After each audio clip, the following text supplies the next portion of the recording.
Hello guys, finally July மந்தோட ரேஸில் கடைசி படமாக இருக்கிற ஃபென்டாஸ்டிக் ஃபோர் இன்னும் ஒரு நாள் ரிலீஸ் ஆக போகுது. ஸோ இந்த படத்தை சுற்றி ஏகப்பட்ட ரூமர்ஸ் தியரிஸ் தாண்டி அஃபிஷியலாகவே சில விஷயங்கள்லாம் கன்ஃபார்ம் பண்ணியிருக்காங்க. ஸோ அதெல்லாம் கலந்து ஒரு இன்ட்ரெஸ்டிங் ஃபேக்ட்ஸ் வீடியோ உங்களுக்கு தூக்கிட்டு வந்திருக்கேன். ஸோ ஸ்கிப் பண்ணாமல் இந்த வீடியோ ஃபுல்லாக பாருங்கள், கண்டிப்பாக இன்ட்ரெஸ்டிங்காக இருக்கும். And this ledge reviewer, welcome to my YouTube channel.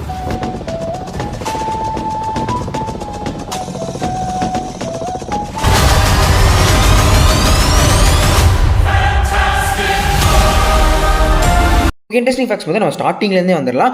கண்டிப்பாக எல்லாருமே தெரிஞ்சிருக்கும், நம்ம ஃபென்டாஸ்டிக் ஃபோர் அண்ட் எக்ஸ்மென் மூவியோட ரைட்ஸுங்கிறது நம்ம 20th Century Fox கிட்ட தான் இருந்துச்சு. நம்ம Disney 20th Century Fox by பண்ணதுக்கப்புறம் அதெல்லாம் மார்வல் கிட்ட வந்துச்சு. ஸோ மார்வல் கிட்ட இந்த ரைட்ஸ்லாம் திரும்ப வந்ததுக்கப்புறம் ஏகப்பட்ட பிளான் போட்டாங்க. அதில் மொதல் விஷயம் வந்து நம்ம டெட்புல் அண்ட் உல்வரைன் மூவியை பார்த்துருந்தோம். அண்ட் அடுத்த ப்ராஜெக்ட்டை நம்ம ஃபென்டாஸ்டிக் ஃபோரை பார்க்க வரோம். அண்ட் அப்கமிங் இன்னும் நிறைய ப்ராஜெக்ட்ஸ் இருக்குது இதை பிளான் பண்ணி. அண்ட் கம்மிங் இந்த ஃபென்டாஸ்டிக் ஃபோர் ப்ராஜெக்ட் இதை சுற்றி ஏகப்பட்ட ஃபன்னான விஷயம் அமைச்சுன்னு சொல்லலாம். முக்கியமாக அதை அனௌன்ஸ் பண்ண சமயத்திலிருந்து முதல்ல இந்த படத்தை வந்து அனௌன்ஸ் பண்ணும்போது நம்ம கெவின் ஃபேக் வந்து இது வந்து மார்வலோட ஒன் ஆஃப் த இம்பார்ட்டன்ட் மூவியாக இருக்கும், இந்த படத்துக்கு நாங்கள் ரொம்ப முக்கியத்துவம் கொடுப்போம் அப்படிங்கிற சொல்லி அது இப்போ வரைக்குமே அதை கண்ட்ரோல் பண்ணிட்டு தான் இருக்காங்க. அதே மாதிரி அனௌன்ஸ் பண்ற அப்பமே இந்த ஃபென்டாஸ்டிக் ஃபோர் படங்கிறது ஆரிஜின் ஸ்டோரியை சொல்லக்கூடிய ஒரு கதையை கண்டிப்பா இருக்காது. லிட்டரலி நீங்க ஸ்பைடர்மேன் ஹோம் கமிங் எப்படி பார்த்துருப்பீங்களோ அதில் ஆரிஜின்லாம் இருக்காது, எல்லாருமே தெரிஞ்ச ஆரிஜின் திரும்ப சொல்ல வேண்டியதுன்னு சொல்லி கதையை சொல்லியிருப்பாங்க இல்லையா. ஸோ அந்த மாதிரி தான் இந்த ஃபென்டாஸ்டிக் ஃபோர் இருக்க போதுங்கிறது தெளிவாக நம்ம கெவின் ஃபேக் அப்பவே சொல்லியிருந்தாரு.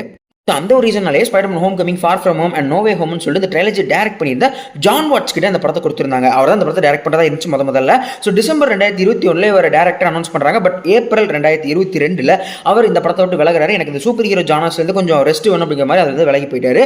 ஸோ இதுக்கப்புறம் நடந்ததான் உண்மையான ஃபன்னே சொல்லலாம். பிகாஸ் இந்த ஃபென்டாஸ்டிக் ஃபோருக்கு அப்புறம் யார் இந்த படத்தை டைரக்ட் பண்ண போறா அப்படின்னு சொல்லிட்டு கிட்டத்தட்ட ஒரு 2-3 மாதம் மிகப்பெரிய டிபேட்டே போயிட்டு இருந்துச்சுன்னு சொல்லலாம். ஸோ ஃபர்ஸ்ட் இவங்க போனதுக்கப்புறம் ஜாஷ் வீடன் அண்ட் பேட்டன் ரீட், அதாவது அயன்மேனோட டேரக்டருக்கு அவெஞ்சர்ஸோட டேரக்டர் வந்து இந்த படத்தை நாங்கள் இருக்கிறதுக்கு இன்ட்ரெஸ்ட்டாக இருக்கும் அப்படிங்கிற மாதிரி சொல்லியிருந்தாங்க. அண்ட் மேத்யூ வேகன், கண்டிப்பாக நிறைய தெரிஞ்சிருக்கும், எக்ஸ்மென் ஃபர்ஸ்ட் கிளாஸ் மூவி இருக்கலாம் அதோட டேரக்டராக இருக்கிற மேத்யூ வேகன் இந்த படத்தை எடுக்கிறதுக்கு நான் இன்ட்ரெஸ்டாக இருக்கேன் அப்படிங்கிற மாதிரிலாம் சொல்லியிருந்தாங்க. அண்ட் நிறைய ஃபேன்ஸ் என்ன சொன்னாங்கன்னா, பிராட் பேர்ட் அதுக்கு டேரக்டரை கூப்பிட்டாங்கன்னு சொன்னாங்க. அதாவது இன்கிரெடிபிள்ஸ் மூவி, நீங்கள் வந்து அனிமேஷன் மூவி வந்து பிக்சார்லேருந்து பார்த்துருப்பீங்க இல்லையா. ஸோ அதுவுமே கிட்டத்தட்ட இந்த ஃபென்டாஸ்டிக் ஃபோரோட ரிப் ஆஃப் மாதிரி தான் அந்த மூவி இருக்கும். ஸோ அந்த படத்தை அவ்வளோ சூப்பராக ஹேண்டில் பண்ணிருக்காங்க, பார்ட் 1 பார்ட் 2. ஸோ அவர் இந்த படத்துக்கு வந்தால் கண்டிப்பாக சூப்பராக பண்ணி கொடுப்பாரு, அந்த டச் அவர்கிட்ட கண்டிப்பாக இருக்கும். ஸோ அவரை கூப்பிட்டாங்க மாதிரி நிறைய ஃபேன் சொல்லிட்டு இருந்தாங்க. அண்ட் லிட்டரலி ஜஸ்டின் லின்னு உள்ள கூப்பிட்டுன்னு சொல்லிட்டு நிறைய பேர் சொல்லிட்டு இருந்தாங்க. இல்லை ஏகப்பட்ட ப்ரீவியஸ்லி நிறைய நல்ல மூவிஸ் மார்வல்லே எடுத்திருந்த டேரக்டர்ஸ் கிட்ட எல்லாம் நிறைய ரூமர்ஸ் போயிட்டு இருந்துச்சு. மார்வல் டாக்ல இருந்தாங்க.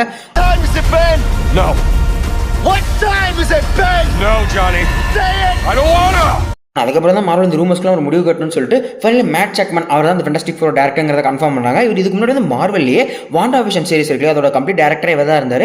அந்த மாதிரி அதுக்கப்புறம் மொனாச் த லெகசின்னு சொல்லிட்டு மான்ஸ்டர் வர்ஸ்ல ஒரு சீரிஸ் வந்திருக்கும். அதில் ஃபர்ஸ்ட் 2 எபிசோடோட டேரக்டர் அண்ட் கிரியேட்டிவ் ப்ரொடியூசராகவும் இருந்திருக்காரு. நிறைய ஐடியாஸுமே அந்த சீரிஸ்க்கு டெவலப் பண்ணியிருக்காரு. அண்ட் இந்த படத்தோட ஆஃபர் மேட் சாக்மன் கிட்ட வரும்போது அவர் வந்து ஒரு அன்டைட்டில் ஸ்டார் டெக் மூவியில் ஒர்க் பண்ணிட்டு இருந்திருக்காரு. அதை விட்டுட்டு தான் இந்த ப்ராஜெக்டாக அவர் வந்திருக்காருன்னு சொல்லிட்டு ஒரு இன்டர்வியூல இவரே மென்ஷன் பண்ணியிருந்திருக்காரு. அந்த மாதிரி அதர் கேஸ்டிங் கிட்ட போயிட்டீங்கன்னா நம்ம பெட்டர் பாஸ்கலுக்கு இந்த மாதிரி தான் நிறைய பேர் ஆஃபர் பண்ணாங்க. பட் கடைசியில் பெட்டர் பாஸ்கலுக்கு அது போச்சு. அண்ட் அவர் அந்த கேஸ்டிங்கை சொல்லும்போது நிறைய பேர் கிட்ட மிக்ஸ்ட் ஒப்பீனியன் வந்துச்சு. பட் ஸ்டில் இப்போ பார்க்கும்போது கிட்டத்தட்ட கன்வின்ஸ் பண்ணுற அளவுக்கு அந்த மனுஷன் ஆக்டிங் கொடுக்க தான் செய்றாரு.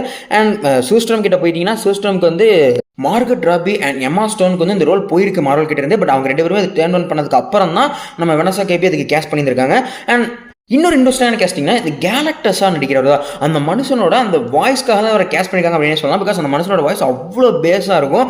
அது எப்படி தேட்டரில் பிக் ஸ்க்ரீனில் இருக்க போதுங்கிறதுக்காக அதை பார்க்கறதுக்கு நான் வெயிட் பண்ணிட்டு இருக்கேன். அதே மாதிரி இந்த படம் எந்த ஒரு யூனிவர்ஸ்லாம் அமைஞ்சிருக்கு அப்படிங்கிற மாதிரி நம்ம மேட் சாக்மன் கிட்ட சில இன்டர்வியூஸ் கேட்கும்போது அவர் வந்து எர்த் 828 இது அமைஞ்சிருக்கு. பிகாஸ் ஜாக் கேர்பி எல்லாருக்குமே தெரிஞ்சுக்கணும்னு நினைக்கிறேன். அவர் காமிக் கிரியேட்டர், அவர் தான் அந்த Hulk, Captain America, Iron Man, Mister ஃபென்டாஸ்டிக்ஸ்னு சொல்லிட்டு ஏன் டாக்டர் டூமே அவர் தான் கிட்டத்தட்ட கிரியேட் பண்ணியிருந்திருப்பாரு.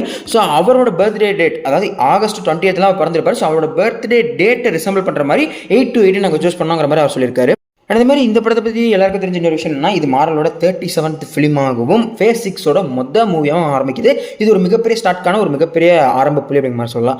அண்ட் இந்த படத்தை பற்றி இன்னொன்று சொல்லணும்னா, இந்த படத்தில் மேக்ஸிமம் ஆஃப் த விஷயம் ப்ராக்டிக்கல் எஃபெக்டாக தான் யூஸ் பண்ணிருக்காங்க. மேட் சாக்மன் ரீசன் இன்டர்வியூவில் 2001 ஸ்பேஸ் ஆடிஷன் மூவி இருக்குது தெரியுமா, அது ஒரு மிகப்பெரிய இன்ஃப்ளூன்ஸாக எடுத்துக்கிட்டு அந்த படத்தில் இருக்கிற மாதிரி முக்கால்வாசி இந்த ஃபென்டாஸ்டிக் ஃபோரில் ப்ராக்டிக்கல் எஃபெக்ட் தான் யூஸ் பண்ணியிருக்கேன், முடியாத சில இடங்களில் மட்டும்தான் விஎஃப்எக்ஸ் யூஸ் பண்ணியிருக்காங்க மாதிரி சொல்லியிருக்காங்க. அண்ட் அதே மாதிரி அந்த திங்கை கிரியேட் பண்ணக்கூடிய அந்த விஎஃப்எக்ஸ் ஆர்டிஸ்ட் வந்து டெசர்ட்ல இருக்கிற சில ராக்ஸை ஸ்டடி பண்ணி அதோட ரிசம்பிளன்ஸை எடுத்து தான் திங்குக்கான அந்த ஒரு லுக்கே கிரியேட் பண்ணியிருந்திருக்காங்க.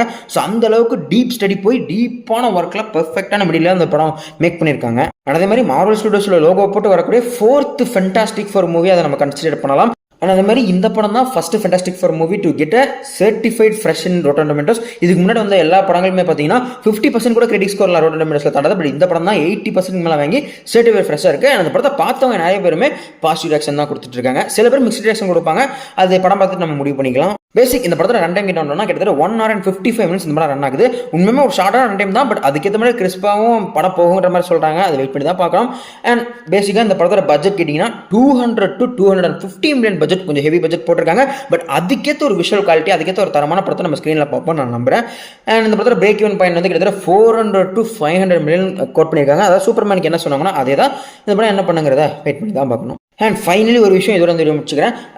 அதாவது இந்த படத்தோட போஸ்ட் கிரெடிட் சீன், முக்கியமாக 2 போஸ்ட் கிரெடிட் சீன் இருக்குது. ரெண்டுமே ரொம்ப முக்கியமான ஒரு போஸ்ட் கிரெடிட் சீன். பிகாஸ் இந்த படம் டேரெக்டாக அந்த படத்தோட அந்த போஸ்ட் கிரெடிட் சீன்ங்கிறது அவெஞ்சர்ஸ் டூம்ஸ்டேக்கு ஒரு லீட் அமைய போதும் அஃபிஷியலாக அவங்களே சொல்லிட்டாங்க. மேட் ஜாக்மன் ஒரு இன்டர்வியூவில் இந்த படத்தோட 2 போஸ்ட் கிரெடிட் சீனுமே ரூசோ பிரதர்ஸ் டேரெக்டாக பண்ணாங்கன்னு அவங்க சொல்லிட்டாங்க. ஸோ உங்களுக்கு புரியும்னு நினைக்கிறேன். ஸ்பாய்லர் எங்கேயாவது வருதுன்னா நான் ஸ்பாய்லர் பார்த்துட்டேன். தயவு செஞ்சு இந்த ஸ்பாய்லர் பார்க்காம படத்தை போய் பாருங்கள். அது உண்மையுமே செம்ம வேல்யூவாக இருக்கும். எப்படியாவது ஓகே, வீடியோ ஃபைனலுக்கு வந்துச்சு. நான் சொல்ல நினைக்கிறேன். ஸோ வந்து ஏகப்பட்ட விஷயங்கள் இருந்தாலும் எனக்கு இன்ட்ரெஸ்டிங் பட்ட சில விஷயங்களை மட்டும் நெட் பிக் பண்ணி உங்ககிட்ட சொல்லியிருக்கேன். ஸோ வந்து உங்களோட தாட்ஸ் இதில் ஏதாவது ஸ்கிப் பண்ணிட்டேன், ஏதாவது தப்பாக சொல்ல அப்படின்னு நினைச்சீங்கன்னா கண்டிப்பாக கமெண்ட்ஸ் சொல்லிப்பாங்க. நானும் தெரிஞ்சுக்கிறேன், எல்லாம் தெரிஞ்சுக்கிட்டும். அதே மாதிரி ஃபேண்டாஸ்டிக் ஃபோர் அப்படிங்கிற மூவிக்கு நீங்கள் எந்த அளவுக்கு ஹைப்ல இருக்கீங்கிறத கண்டிப்பாக கமெண்ட்ஸ் சொல்லிப்பாங்க, எல்லாம் தெரிஞ்சுக்கிட்டும்.